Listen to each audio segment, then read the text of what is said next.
ก็สมควรให้เปรตสัมภเวสีผีนร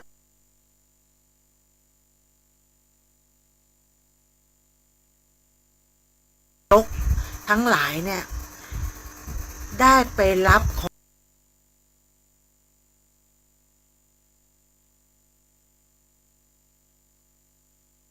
องกินของตาลเนาะใน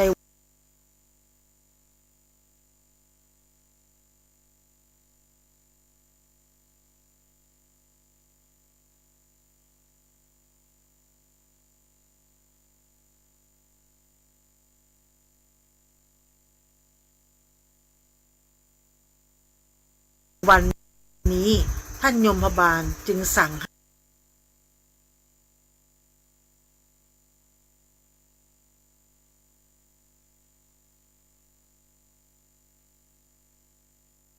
คนเมืองเหนือ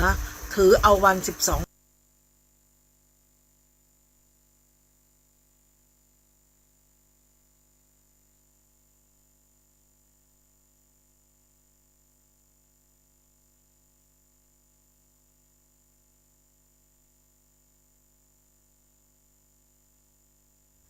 ญาติพี่น้องที่ร่วงลับนะคะเป็นวันปล่อย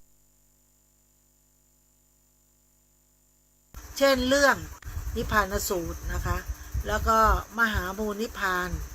กรรมวิบากนะคะอานิสงส์ทานหาผู้ตาย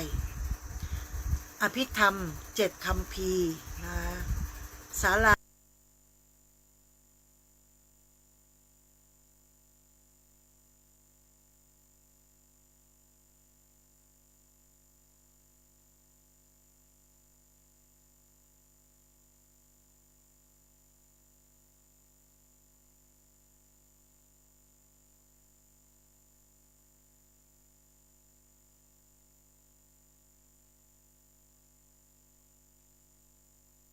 ปล่อยผีกลับบ้าน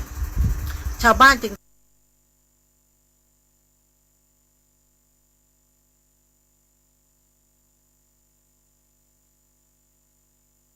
เตรียมข้าวน้ำโภชนาอาหาร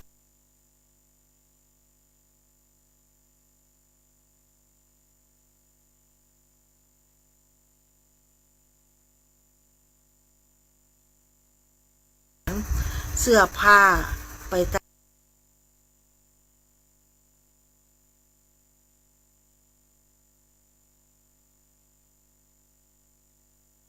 การที่วัดในวันที่12เป็งก็คือวันนี้เป็นวัน12เป็งก็คือขึ้น15ค่ำกล่าวกันได้นะคะสำหรับคนที่ก็จะตามไปอย่างวันนี้พี่ละออทำเนาะก็จะเขียนให้กับญาติพี่น้องที่เขาเรียกว่าคืนปล่อยผีนั่นแหละแล้วคราวนี้ตั้งแต่วันนี้เป็นต้นไปเนี่ยถึง12เป็งก็คือถึงวันลอยกระทงเนี่ยเขาเรียกว่าเริ่มมีตามวัดเนี่ยเขาจะมีการทำก๋วยฉลากหรือว่าฉลากขพัดนะคะที่ชาวล้านนาเขาจะทำกันก็จะทำตั้งแต่วันนี้จนถึง12เดือน12เขาก็ข้าวตาลไปให้คนตายนะคะแล้วมันก็อย่างที่เราเคยฟังนะเพลงลำล่อง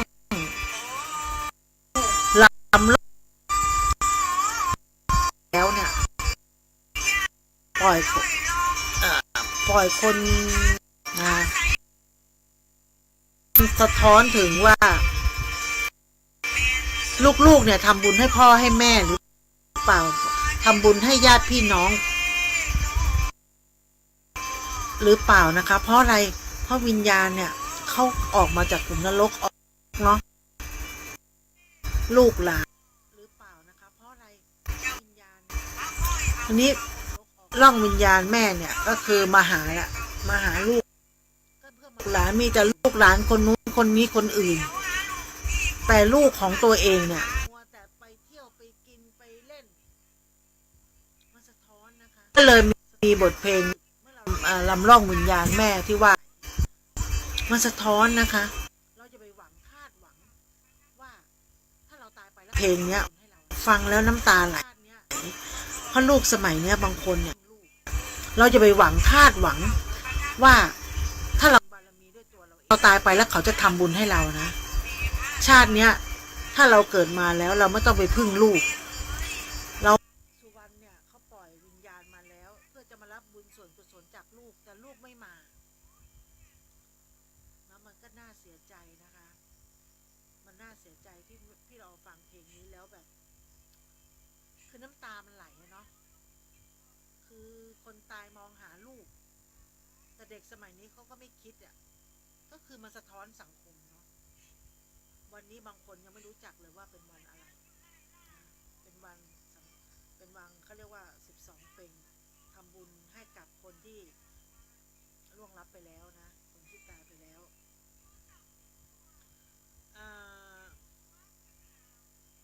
เราจะต้องบอกว่า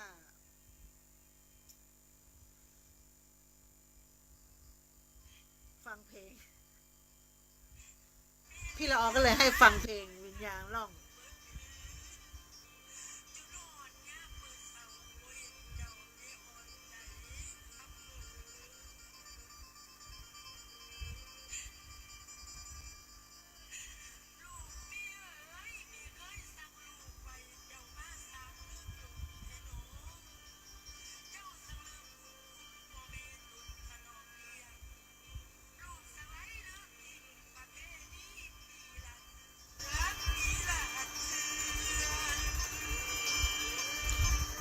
ส่วนมากวันนี้คนจะทำบุญกันเยอะมากนะคะทำบุญให้กับผู้ล่วงลับไปแล้วนะพี่ละออก็เลย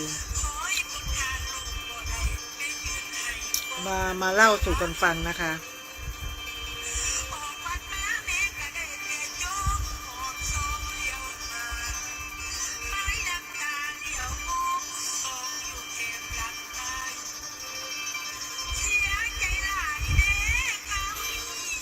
ทุกคนได้ยินไหมคะเพลง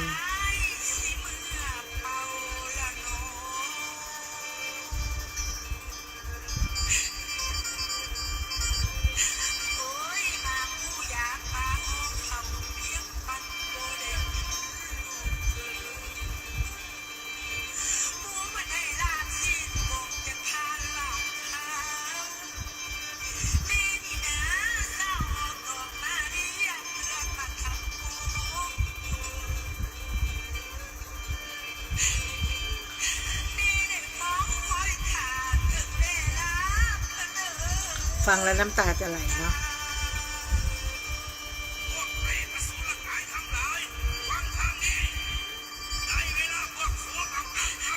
เนี่ยถ้าลูกไม่ทำบุญไปให้เขาก็จะเรียกวิญญาณนี้กลับเนี่ยแม่บอกว่ายังไม่ทันได้กินอีกอย่างเลยนะ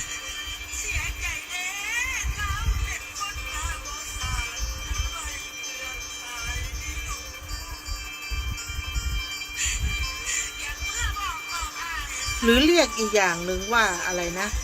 วันกตัญญูอ่ะ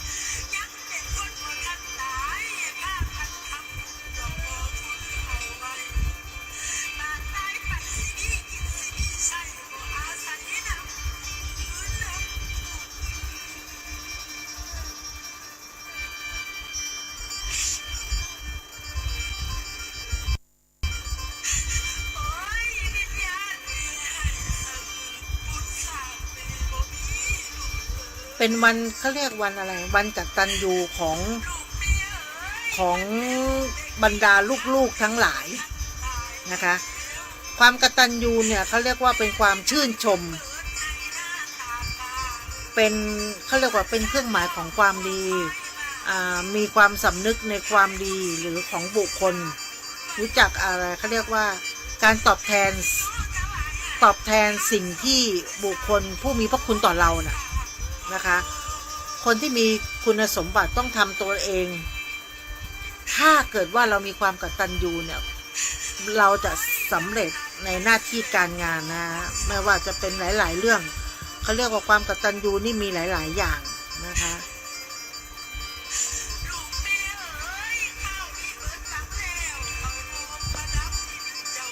ฟังแล้วก็เศร้า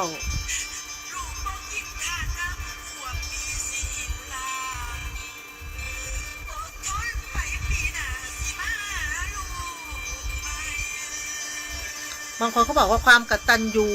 เป็นเวทีหลักของฟ้าเป็นคุณธรรมของดินและเป็นหลักการดำเนินชีวิตของคนซึ่งความกตัญญูเนี้ยมันเป็นเครื่องหมายของความดีเป็นเครื่องหมายของคุณธรรมถ้าเราทำความดีให้กับพ่อแม่ปู่ย่าตายายเนี่ยรับรองว่าเราไม่อับจนนะคะเราไม่อับจนเปิดเพลงเบาไปหน่อยก็ไม่เบานะสุดเสียงละ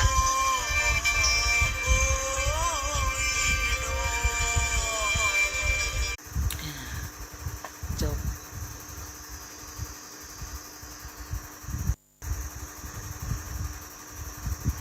ก็จบไปนะคะสำหรับว่าลำล่องวิญญาณแม่นะคะไม่รู้ว่าทุกคนจะได้ยินกันหรือเปล่าแต่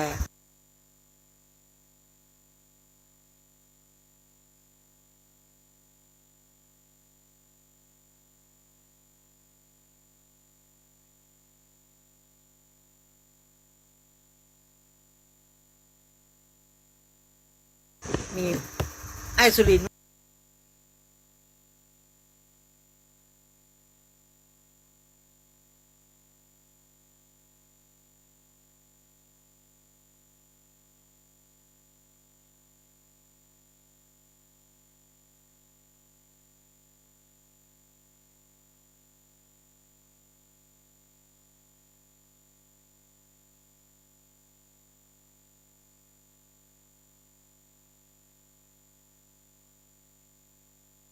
ว่าเปิดเพลงเบาไปหน่อย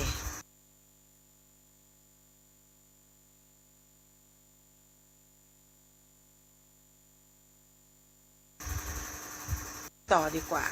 คราวที่แล้วพี่ละออพูดเรื่องเบอร์โทรศัพท์ไว้ถ้าจะพูดเบอร์โทรศัพท์นะพูดไม่จบนะคราวที่แล้วพูดเอาไว้นะคะถึง46นะคะพี่ละออจำได้อยู่ถ้าขึ้นข้างหน้าก็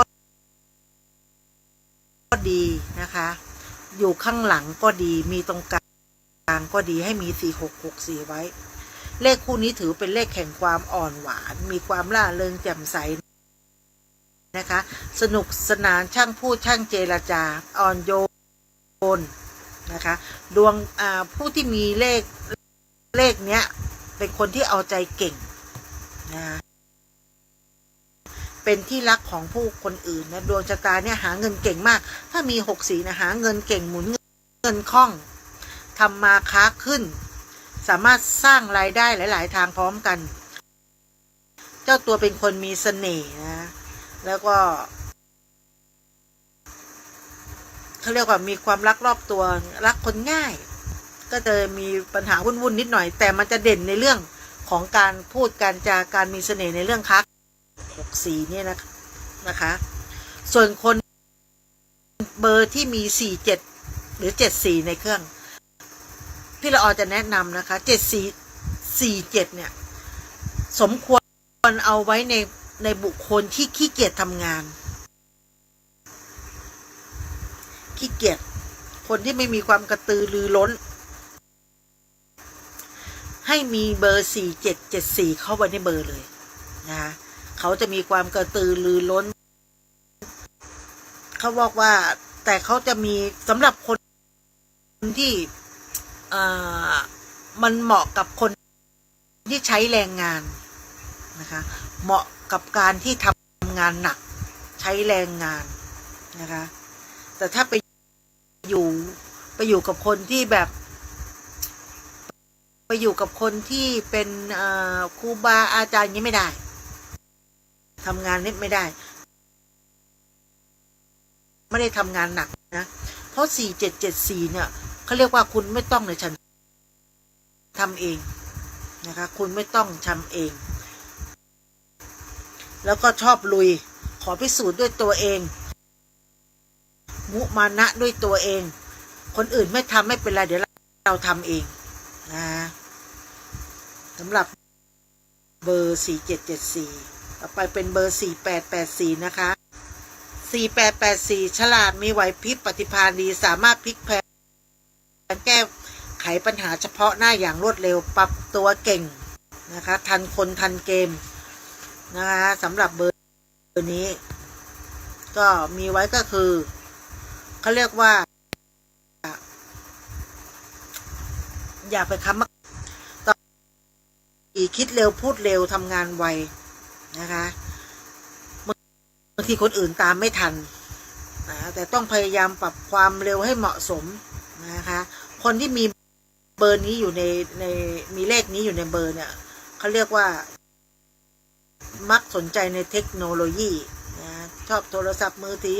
ติดเกมอีกเขาเรียกว่าอะไรนะพวกเกมคอมพิวเตอร์อินเทอร์เน็ตอะไรพวกนี้ชอบแล้วก็ในขณะเดียวกันก็สนใจในศาสตร์ลึกลับไปพร้อมๆกันนะคะสามารถติดต่อวิญญาณสื่อสารนะคะเพราะเลข9เนี่ยเขาเรียกว่าเป็นวิญญาณธาตุหรือสิ่งศักดิ์สิทธิ์สำหรับนี้นะแล้วก็มีโอกาสเกี่ยวพันกับคนที่ไปทำงานต่างแดนได้เบอร์55เนี่ยเป็นเลขที่เด่นด้านคุณธรรมพาให้ชีวิตรุ่งเรืองนะสำหรับเลข55เขาเรียกว่าชอบคบหาผู้ใหญ่หรือครูบาอาจารย์ชอบศึกษาค้นคว้าเรียนรู้ศาสตร์ต่างๆปรัชญาศาสนาเนี่ยแล้วก็ชอบถ่ายทอดความรู้ให้กับคนอื่นเพราะเป็นเลขครูบาอาจารย์เนาะมีไว้ในเบอร์นี่ดีสำหรับเลข5665เป็นเลขคู่ปัญญาสร้างสรรค์เขาเรียกว่าเลขคู่เขาเรียกว่าเลขคู่เขาเรียกว่าส่งเสริมให้มีความบุกเบิกนะคะแล้วก็มีเงินทองไม่ขาดมือนะก็ชอบช่วยเหลือผู้อื่นสำหรับเลขนี้เป็นเลขดีที่สุดเลยนะคะสำหรับ5665ต่อไปเป็น5775วันนี้พี่เราเอามาพูดเรื่องนี้ก่อนเนาะเพราะว่าค้างเอาไว้หลายรอบแล้วจนเขาเข้ามาท้วงติงกันหลายคนแล้วว่าทำไมพี่ละออมบอกเบอร์ไม่หมดเนาะสำหรับเบอร์5775นะคะเป็นเขาเรียกว่านักพูดฝีปากกันแต่เพื่อความถูกต้องแต่ไม่ยอมให้ใครทั้งสิ้นก็ถือว่าเป็นเลขที่ยืนยันต่อสู้เพื่อความถูกต้องชอบเถียงกับผู้ใหญ่นะแต่ลึกๆแล้วผู้ใหญ่ก็รักนะชอบขัดแย้ง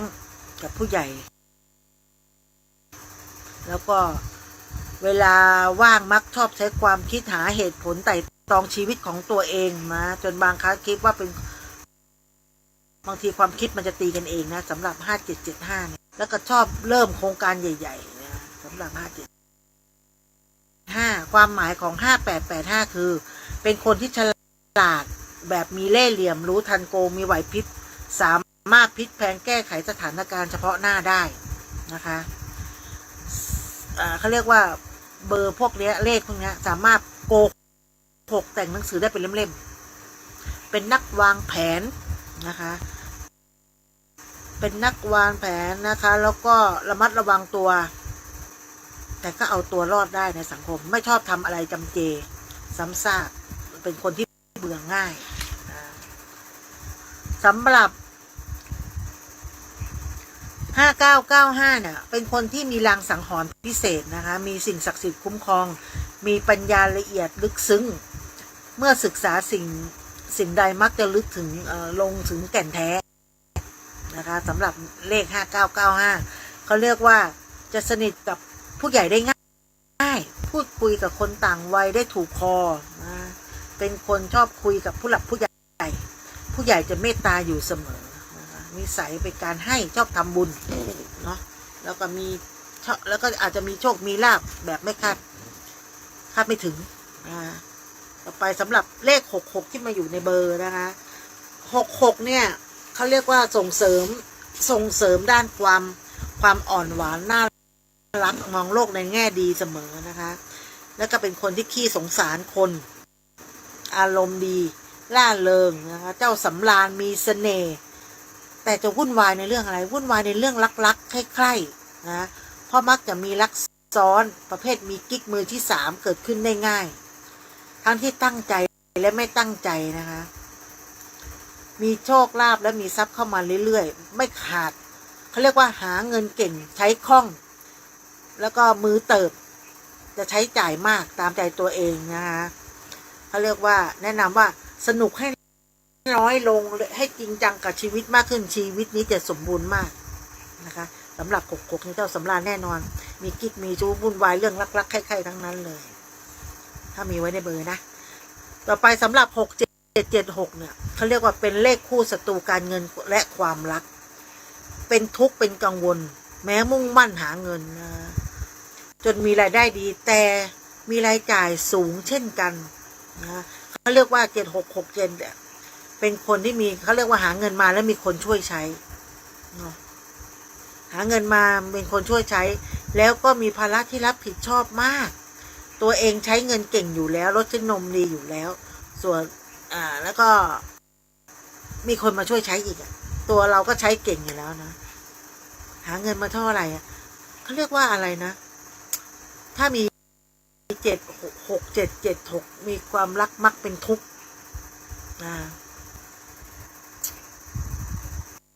อย่าไปใช้มันเลยสำหรับอันนี้นะคะแล้วก็รักก็จะไม่สมหวังด้วยไป6886ไม่ดีลุ่มหลงการเงินนะลุ่มหลงการเงินความรักกล้ากินกล้าใช้นะฟุ้งเฟ้อแบบไม่กลัวเจ๊งชอบกินชอบเที่ยว688ชอบกินชอบเที่ยวเพื่อนเยอะเข้าสังคมเก่งนะคะแล้วก็เฮฮาสนุกสนานแม้จะหาเงินคล่องแต่ก็ไม่รู้จักเก็บเรื่องความรักมักทุ่มเทสุดๆรักใครรักจริงถ้ารักคนผิดก็จะเกิดปัญหาส่วนดีก็มีนะคะเป็นคนหัวไวเรียนรู้เร็วมีชั้นเชิงมีเล่ห์เหลี่ยมรู้ทันโกงนะหาเงินคล่องเอาตัวรอดชนิดจับไม่ได้ไล่ไม่ทันนะแบบสุดๆนั่นแหละนะคะเขาเรียกว่าแบบสุดๆเขาประเภททำนองว่าตื่นเถิดชาวไทยนะเมื่อรู้ตัวแล้วก็รีบหันหลังกลับมาสร้างฐานะของตัวเองก่อนนะคะเลขคู่นี้เข้าได้ดีกับงานบันเทิงงานสังสรรค์งานด้านอบายมุขทุกชนิดสำหรับ6886แต่ถ้าเป็นทำมาค้าขายทำมาอาชีพข้าราชการนี้ไม่เหมาะสมเลยนะคะต่อไป6996ที่อยู่ในเบอร์นะคะความหมายของมันก็คือฝักใฝ่ด้านศิลปะมีอารมณ์สุนทรีสูงรสนิยมดีแต่งตัวเก่งเจ้าบทเจ้ากรพูดจาอ่อนหวานเอาใจเก่งนะคะอบอ้อนอารีรักเพื่อนฝูงนะส่งผลอะไรส่งผลให้การเงินความรักเนี่ยจะไหลเข้ามาแล้วก็ไหลออกไปเพราะเงินทองหาง่ายหมุนคล่องไม่รู้จักออมมันก็จะหมดนะคะมักมีเข้ามาแบบเหลือเชื่อมีเงินให้ใช้ตลอดส่วนความรักสำหรับ6996นะคะเป็นคนที่หลงง่ายไม่นานก็เบื่อเอาแน่เอานอนอะไรไม่ได้นะมันเหมาะสำหรับคนที่มีอาชีพนักแสดงดารานักร้องศิลปินหรือพวกขายเสื้อผ้าเครื่องสำอางเครื่องประดับพวกนี้ขี้เบื่อมันก็จะเปลี่ยนหมุนเวียนเปลี่ยนไปเรื่อยๆสำหรับ6996ต่อไป77เบอร์นี้มีไว้มันดีสำหรับคนบางคนไม่ดีสำหรับคนบางจำพวกหรือพี่จะอธิบายให้ฟังมี77เอาไว้ในเบอร์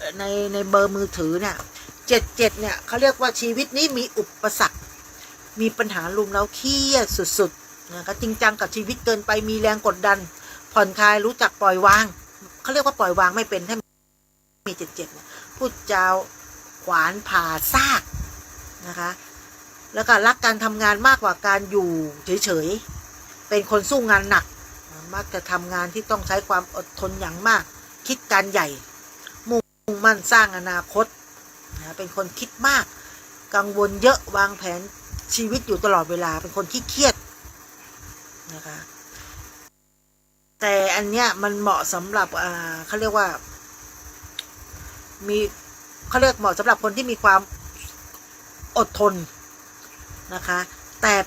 เป็นคนที่เป็นคนย้ำคิดย้ำทำขี้จุกจิกขี้สงสัยส่วนที่ดีคือขยันสู้งานอดทนนะคะสามารถเก็บรายละเอียดเล็กๆน้อยๆได้ดีมีความรอบคอบนะคะเหมาะสำหรับงานหนักงานที่เกี่ยวกับ ใช้ความอดทนเช่นช่างอัญมณีธุรกิจก่อสร้างงานอุตสาหกรรมงานเกษตรกรรมธุรกิจค้ามือสองพวกนี้เป็นต้นนะเหมาะแบบนั้นมากกว่าส่วนมาก7887นะคะเป็นเลขคู่มิตรใหญ่ส่งผลให้มีผู้ช่วยเหลือมีพรรคพวกมีบริวารมากนิสัยใจนักเลงใจคอกว้างขวางมักมีแนวคิดพัฒนางานโครงการใหม่ๆอยู่เสมอรักเพื่อนฟ้องเข้ากับคนง่ายมีคนที่รู้จักมากเข้าสังคมถึงไหนถึงกันแต่ก็เสียเงินและเสียเวลาไปกับสังคมไม่น้อยเขาเรียกว่าพี่ใหญ่7887เนี่ยพี่เบิ้มพี่ใหญ่7997มองการไกลนะคะเขาเรียกว่าวิสัยทัศน์เยี่ยมมีมุมมองที่แปลกไปนะแปลกใหม่น่าสนใจแต่บางเรื่องก็บางคนเขาก็จะว่าเพี้ยนเพราะความคิดเนี่ยคิดไม่เหมือนคนอื่นเขาหรือบางคนคิดว่าคิดได้ไงเนี่ยนะชอบศึกษาเกี่ยวกับพวกเทคโนโลยีนะติดตามข่าวสารทันสมัยอยู่ตลอดเวลาแล้วก็หรือไม่ก็ชอบเรื่องลี้ลับหลุดโลกเหนือธรรมชาติไปเลยนะคำอธิบายยากบางทีคลุ้งคิดหมักมุ่งอยู่คนเดียววางตัวอิสระไม่ผูกมัดนะคะชอบของขลังวัตถุโบราณนะสามารถทำมาค้าขึ้นกับสิ่งเหล่านี้ชอบของแปลกมีสัมผัสที่6นะคะเขาเรียกว่าเป็นนักวางแผนนักลงทุนนักค้าวัตถุมงคลโบราณนักธุรกิจแฟรนไชส์นักธุรกิจเครือข่ายพวกเนี้ยให้มีไว้ใน7997ในเบอร์มือถือสำหรับทำธุรกิจพวกนี้นะคะต่อไปเป็นเบอร์88ต้องเรียกเลขคู่นี้ว่าพี่เบิ้ม88เนี่ยเพราะส่งอิทธิพลให้กับผู้ที่เป็นคนใจนักเลงใจใหญ่ใจถึง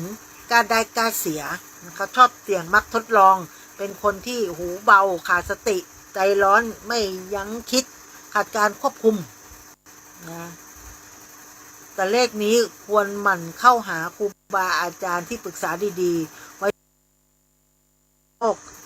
นะคะอย่างไม่คาดคนให้กับผู้ที่เหมาะเจ้าของธุรกิจงานที่ต้องบริการความเสี่ยงงานที่มีการพนันขันต่อทุกชนิด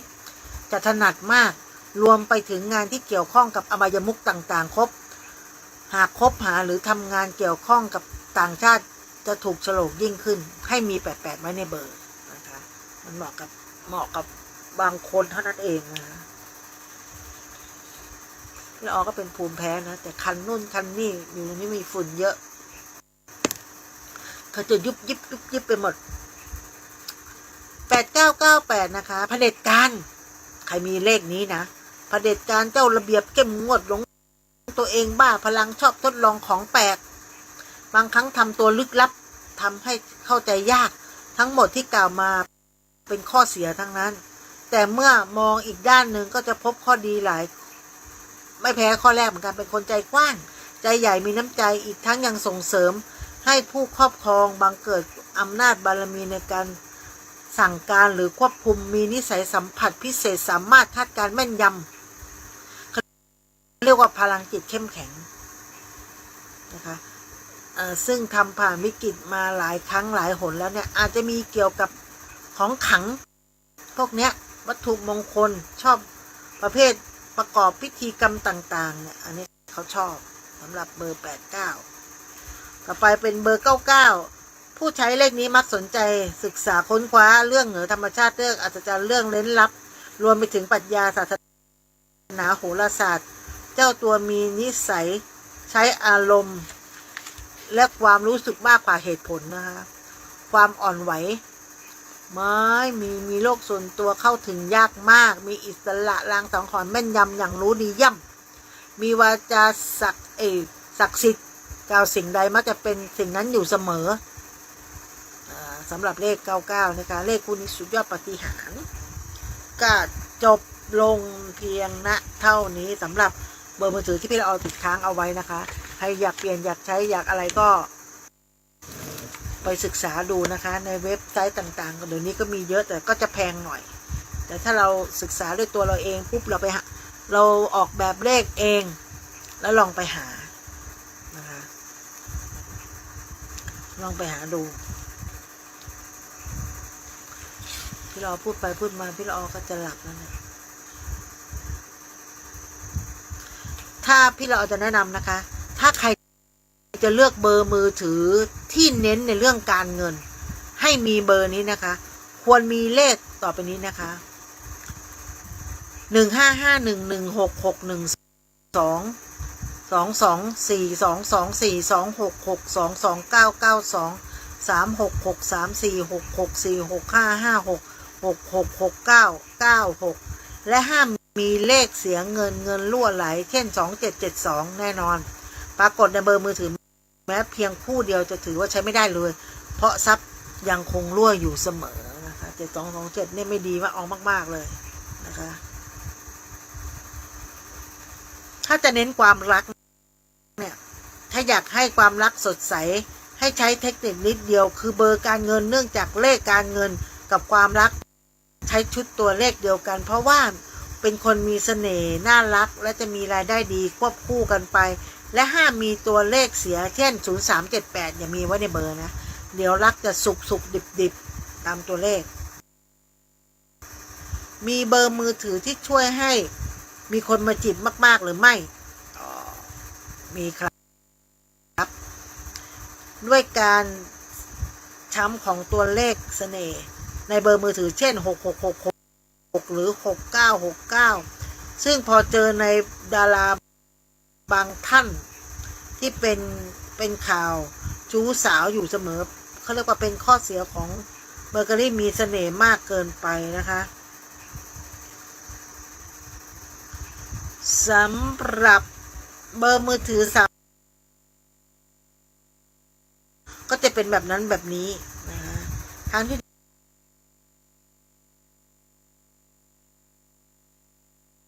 ดีต่อไปคือเร็วก็เร็วไปเพราะเบอร์มือถือจะส่งผลต่อคุณและลายเซ็น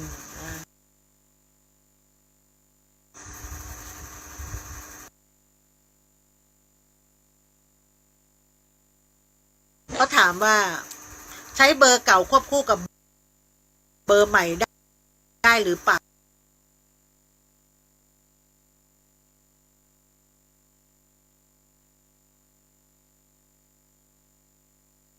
คะได้แน่นอนค่ะ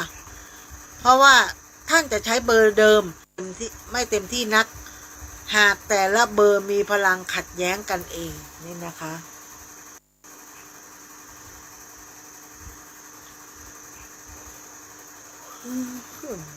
สำหรับเบอร์เก่าเบอร์ใหม่ทำไมดวงไม่เหมือนกันเราจะขอตอบนะคะขอเล่าประสบการณ์จริงนะคะก็ได้มีโอกาสไปทำนายเบอร์เนี่ยให้สุขภาพสตรีท่านหนึ่งนามสมมุติว่าคุณมะลิก็แล้วกันเนาะผมเบอร์ที่ใช้ปัจจุบันไม่ค่อยดีนะครับเพราะอธิบายไปทีละตัวจนหมดไส้หมดพุงคุณมะลิก็เลยบอกว่าทายแม่นมากอย่างนั้นถ้าฉันอยากจะเปลี่ยนเบอร์ควรมีเลขไหนในเบอร์ถึงจะดีที่สุดในเบอร์ก็เลยบอกว่าเลข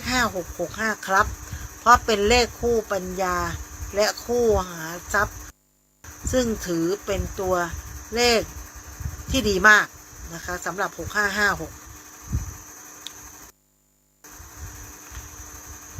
มีคำถามอะไรอีก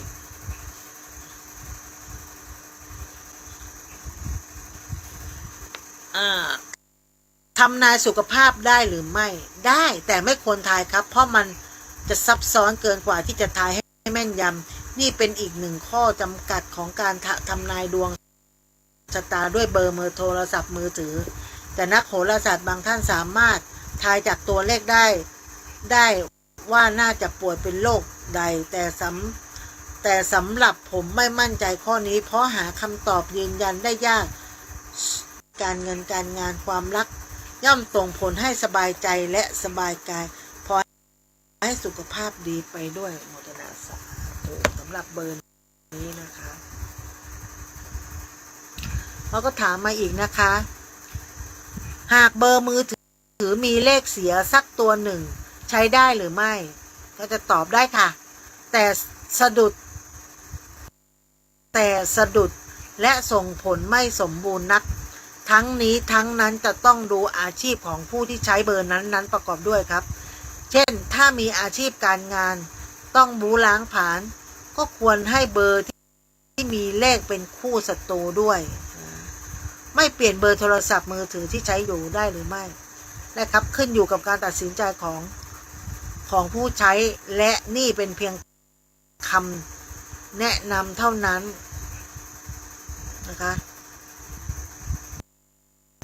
การกระทำของผู้ใช้ย่อมสำคัญกว่าการให้เบอร์มงคลหรือแล้วเขาเรียกว่าเบอร์มงคลเดิมหรือใช้เสริมเบอร์ก็แล้วแต่ความพร้อมของผู้ใช้นะคะอันนี้ก็จะเป็นคำถามที่มีคนถามมานะคะว่าใช้เลขนี้ทำนายโทรศัพท์บ้านได้ไหมได้แต่ว่าไม่แม่นนะคะเพราะจะส่งอิทธิพลโดยรวมไม่ใช่ของคนใดคนหนึ่งนะคะบ้านอาจจะพอทำน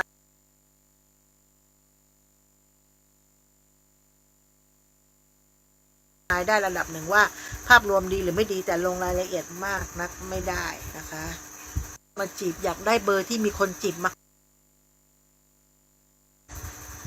มีนะด้วยการช้ำของตัวเลขเสน่ห์ในเบอร์มือถือเช่น66669ซึ่งพบเจอในราบางท่านที่เป็น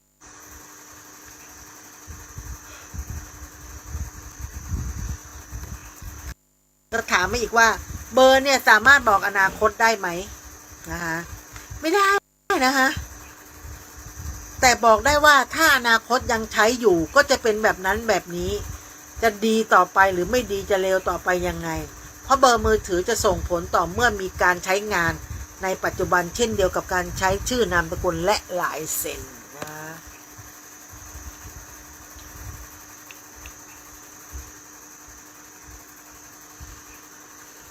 การทำนายมือถือของต่างประเทศได้หรือไม่จากประสบการณ์ที่เคยทำนายมานะคะให้กับคนไทยในต่างประเทศหลายๆคนจะได้เสียงตอบกลับมาว่าทายได้แม่นยำทีเดียวไม่น่าเชื่อนะครับถ้าเป็นเช่นนี้เพราะว่าตัวเลขรหัสสากลซึ่งใช้เหมือนกันทั่วโลกแต่ต้องตัวเลขรหัสประเทศและรหัสประเทศเมืองออนก่อนเพราะเป็นอิทธิพลรวมที่ไกลตัวและดังที่กล่าวไว้ข้างต้นแล้วนะคะอันนี้มันก็ขึ้นอยู่กับกงสุลนะเนาะการทำนายมือถือเนี่ยมีความแม่นยำมากน้อยแค่ไหนการทำนายเบอร์มือถือบุคคลมีความแม่นยำ 70-90% ในกรณีที่ใช้มานานมากและผู้ทำนายชำนาญอาจจะมีความแม่นยำถึง100เขาเรียกว่าจากสติคร่าวๆนะในการทำนายของมนุษย์จำนวนหนึ่งในรอบเบอร์ก็จะทำนายไม่แม่นไม่ยำเหมือนเมื่อก่อนนะคะซึ่งตรงกับชะตาของตนโดยตรงก็ถามมาอีกว่าเบอร์มือถือบอกความรวยความจนได้หรือไม่ได้นะคะเพราะเบอร์มือถือไม่สามารถบอกปริมาณของเงินของผู้ใช้ได้เลยบ่งบอกได้เพียงว่าขัดสนหรือไม่สามารถดูเงื่อนไขสภาพคล่องทางการเงินเบอร์โทรศัพท์เมื่อถือไว้ก็จะมีเลขมหาทรัพย์เลขเก็บทรัพย์ปรากฏขึ้นอยู่ในเบอร์ใช้แล้วรวยไม่มีนะคะถ้าใช้แล้วรวยพี่คงใช้ไปละพี่คงรวยละแต่ใช้ส่งเสริมให้รวยนั้นเป็นไปได้อันนี้ก็จะเกี่ยวกับเลขเบอร์โทรศัพท์นะคะที่เป็นเก็บความรู้ให้นะคะส่วนมากถ้าเกิดบางคนจะบอกว่าฉันอยากได้เลขพวกมีอิทธิพลน่ะให้ไปใส่เลย08แบบ80เนี่ยให้อยู่ในเบอร์มือถือนะก็จะหมายถึงอะไรพวกนักเลงอันธพาลโจรผู้ร้ายมีเสน่ห์มีเล่ห์เหลี่ยมกลโกงอบายมุขทั้งหลายนะคะอิทธิพลเลข ครองเมืองเปรียบเสมือนคนใดได้รับสถานการณ์ที่เลวร้ายและวุ่นวายสับสนโดยเนอร์แล้วก็ขัดแย้งนะคะหมายเหตุตัวเลขดวงดาวขึ้นได้ทางเป็นเลขสุภเคราะห์สุภเคราะห์เช่น1545559999เป็นต้น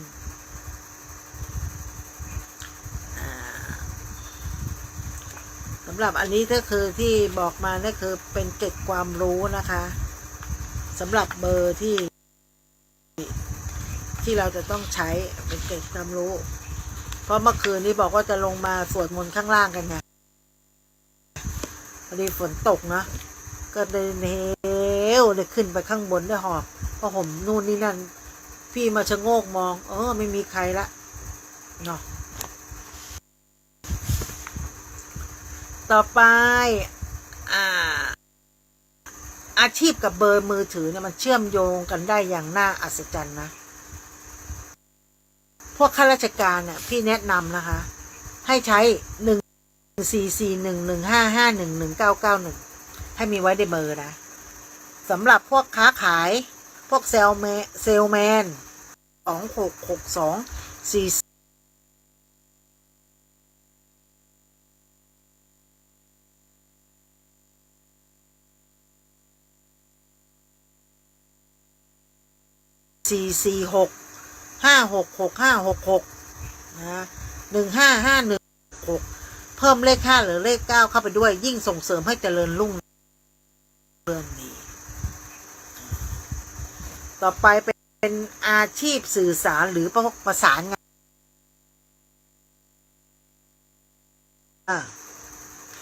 ถ้าพวกนักพูดเนี่ยให้มีไว้ในเบอร์คือ144124442266246644774นะพวกนักพูดนะต่อไปเป็นหมวดวิชาหมวดการศึกษาธรรมะ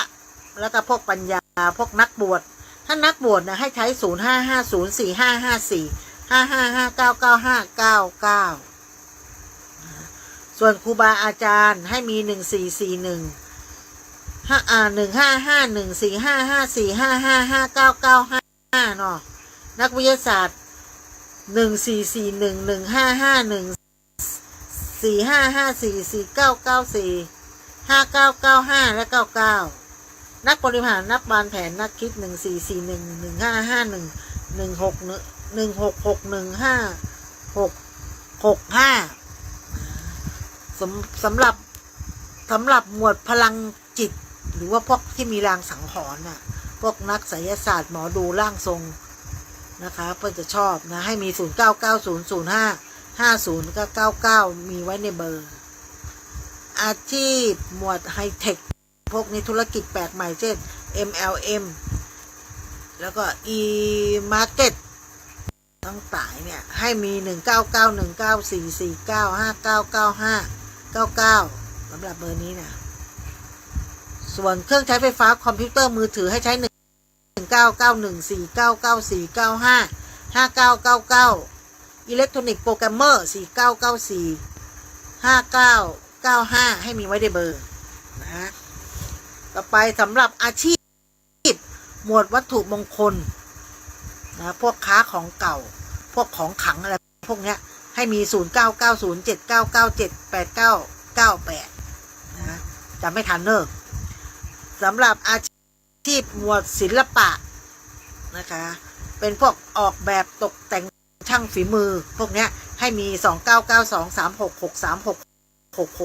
29923663666996นะคะส่วนพวกค้าขายของสวยงามพวกมีเสื้อผ้าเครื่องประดับเครื่องสำอางให้มี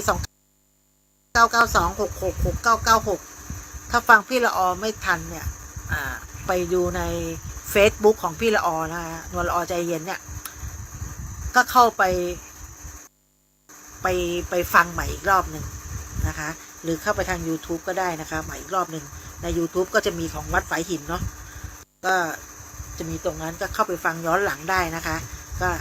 เอาอยากได้แบบไหนก็ไปดูในตัวเลขแบบนั้นเอานะคะเป็นอาชีพอะไรต่อไปอาชีพในหมวดนักสังคมสงเคราะห์หรือนักการเมืองให้มี7887และกรณีพิเศษกลุ่มเลข 357เนี่ยสามารถสลับตำแหน่งตัวเลขได้นะนะคะจะทำงานใหญ่ระดับชาติเกี่ยวข้องกับมหาชนเป็นคนของประชาชนอย่างแท้จริงอะไรพวกเนี้ยใช้ได้ส่วนพวกหน่วยกู้ภัยเนี่ยเขาจะใช้477 477 8998และมีเลข5ร่วมในเบอร์นักสังคมสงเคราะห์เนี่ยถึงมีเลข5ในเบอร์เพราะว่าเลข47747ที่มันเป็นเลขแรงนะคะก็ต้องสำหรับอาชีพหมวดงานหนักยิ่งใหญ่ระยะยาวงานอุตสาหกรรมโรงงานก็177174447อย่างที่ออว่าเนาะหรือพวกอสังหาริมทรัพย์ก็4774788779997พวกนี้ก็ให้มีไว้ในเบอร์นะส่วนเลขอาชีพหมวดนักบริหารความเสี่ยงนักเล่นหุ้นให้มี7887ผสม9ปิดท้ายนะคะเป็น789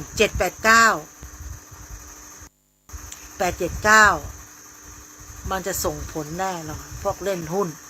พวกใจใหญ่พวกความคิดว่าพี่เบิ้มพี่ใหญ่นักลงทุนพวกนี้จะดีมากเล่นหุ้นนี่เขาต้องกล้าเล่นกล้าลุยนะส่วนไปอาชีพนักรบนักแข่งพวกทหารตำรวจสมควรให้มี13311551เนี่ยเป็นเลขนะคะแล้วก็เป็นเลขที่ปากเสียหรือเป็นคนที่ตรงเขาเรียกว่ามีความอดทนมีความระบบระเบียบสำหรับ13151311199134435335ทนายความใช้เลขคู่ศัตรู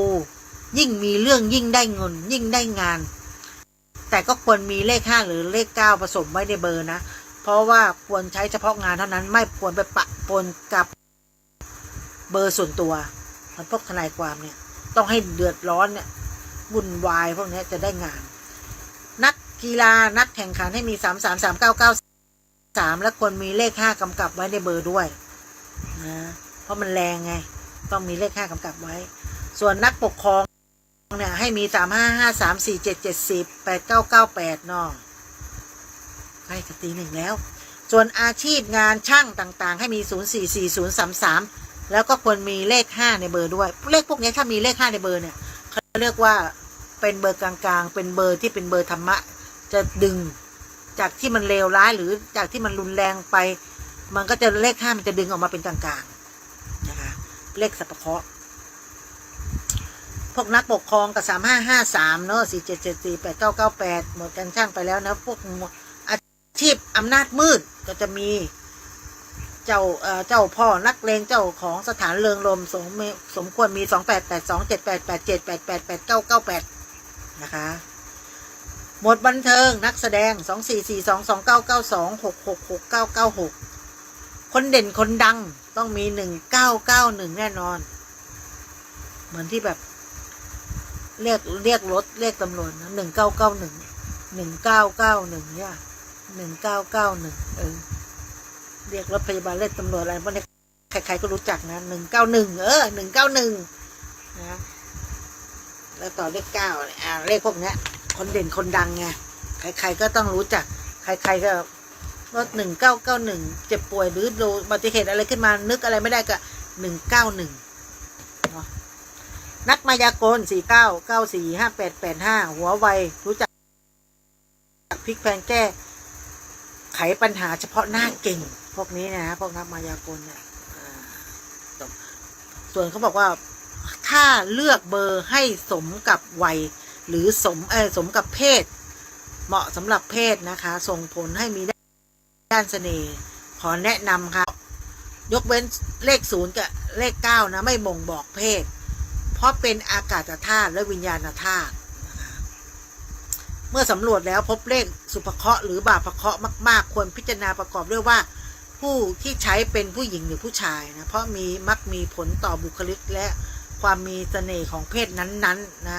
เช่นกรณีเลขเพศชายหลายตัวเนี่ยมีเลขเพศชายหลายตัวเนี่ยมีในเบอร์นะของสุภาพสตรีจะส่งผลให้นิสัยค่อนข้างไปทางเพศชาย ทำให้คนมาจีบน้อยควรปรับปรุงให้ถูกต้องและเหมาะสมที่ดีที่สุดนะส่วนในตรงกันข้ามเพศชายควรมีเลขบาทพระเคราะห์แต่พอมีเขาเรียกว่าแต่พอสมควรนะไม่ใช่มีเยอะเนอะมากไปก็จะทำให้อารมณ์สุดๆต้องลดความแรงด้วยนะเลข45545559995ถือเป็นเลข5มีผสมอยู่ด้วยก็จะดีหมายเหตุกรณีเพศที่3ให้เลือกหลักการตามเพศที่ท่านนิยมนะเพศที่3ประเภทใจร้อนพร้อมลุยเนี่ยกล้าบุกกล้าลุยกล้าตัดสินใจเนี่ย1357นะคะเขาเรียกว่าส่งผลให้ใจร้อนอารมณ์เสียนะคะถ้าเบอร์ใจเย็นเนี่ยใจเย็นมีเหตุผลเนี่ยนะให้มีเลข4554556556595ร่วมด้วยผู้ใช้จะได้มีความอ่อนไหวนะคะส่วนในเลขด้านสมองเนี่ยและหรือว่าเรียนเก่งพวกนี้ส่งผลด้านการเรียนเลยไม่ว่าจะเป็น14411551454ในบรรดาครูบาอาจารย์ทั้งหลายมักมีเลขพวกนี้อยู่ในเบอร์มือถือลองไปใช้ดูกันนะโอเคเลยนะ45114551414511415ให้มันอยู่ติดกันเลยเพราะว่าผู้ใช้เลขเนี้ยเกือบทั้งหมดจะเรียนเนี่ยคะแนนจะดีมากได้เกียรตินิยมแล้วก็จะส่งผลสำเร็จในหน้าที่การงานถ้าใครอยากมีความรักแบบลับๆนะไม่ถูกเป็นชู้เป็นกิ๊กนะตัวเลขแรงคือ022000660นะคะถ้าตัวเลขเบาๆก็288238836886กรณี2332ที่เรียกว่าเลขคู่ชู้เนี่ยคู่เสน่ห์เนี่ยถ้าอยู่ในเพศหญิงจะไม่รุนแรงถ้าจะมีเสน่ห์กับเพศตรงข้ามพอสมควรนะและควรสำรวจด้วยว่าเลขธรรมะเข้ามาช่วยด้วยหรือเปล่าถ้ามีก็จะเบาลงเยอะนะก็ครบขบวนการครบถ้วนนะคะก็ไล่เวลามาตี 1แล้วพบกับพี่ละออใหม่วันพุธนะพรุ่งนี้ถ้าใครว่างนะคะมาที่ธรรมสถานเราจะมีสังฆทานทิพย์ทุกวันอาทิตย์นะคะมาช่วง 9:30 น.สำหรับกิจกรรมของธรรมสถานนะคะไม่อบรมของเดือนนี้ก็จะมีขึ้นในวันที่ 23-24 ก็คือวันเสาร์อาทิตย์นะคะถ้าใครอยากจะมาเข้าร่วมคอร์สปฏิบัติธรรมก็เรียนเชิญได้นะคะเข้ามาได้เลยนะเข้ามาหาท่านนุกหรือจะมาหาตุ๊กเขมหรือเข้ามาหาญาติธรรมก็ได้นะคะเข้ามาได้เลยแล้วก็บอกกับท่านเขมว่าจะมาเข้าคอร์สปฏิบัติธรรมนะคะหรือเจอพี่ละออกับทักทายพี่ละออได้บอกพี่ละออได้นะคะก็คอร์สของเดือนกันยายนนี้ก็จะเป็นวันที่ 23-24 เป็นวันเสาร์อาทิตย์เหมือนเดิมนะคะก็ใครมาคอร์สปฏิบัติเนี่ยเขาก็จะมีประกาศนิบัติให้ด้วยนะก็จะทำตามนะคะก็ใครจะมาก็มาปฏิบัติธรรมได้นะคะไม่ว่าจะเป็นพรุ่งนี้หรือวันที่ 23-24 ใครจะสมัครเข้ามาคอร์สปฏิบัติธรรมก็เชิญนะคะที่ธรรมสถานวัดไฟหินของเรานะคะสำหรับค่ำคืนนี้ก็ได้เวลาล่วงเลยมัน5 นาทีแล้วนะคะก็ขอกราบสวัสดีกับทุกท่านนะคะพรุ่งนี้พบกันใหม่นะคะวาจาอะไรที่พี่ละออพูดไปอาจจะพูดไม่ถูกไม่ต้องไม่ควรก็ขออภัยมาณที่นี้นะคะพบกันใหม่พรุ่งนี้เที่ยงคืนถึงตี 1